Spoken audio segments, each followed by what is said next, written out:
I'm a writing coach and I hadn't any client yet. What can I put on a website that could replace that testimonial?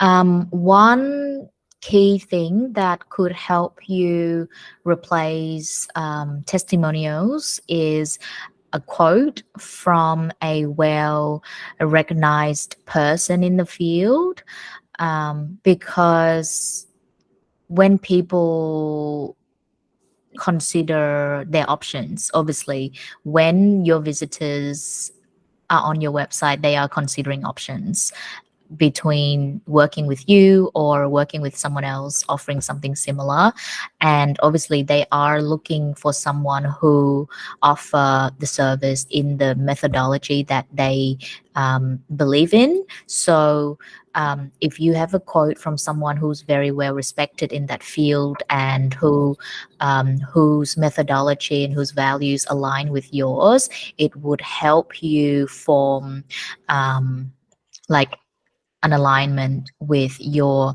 ideal clients when they're on your website. It would help them understand your beliefs, your values, and what method do you believe worked best. Okay.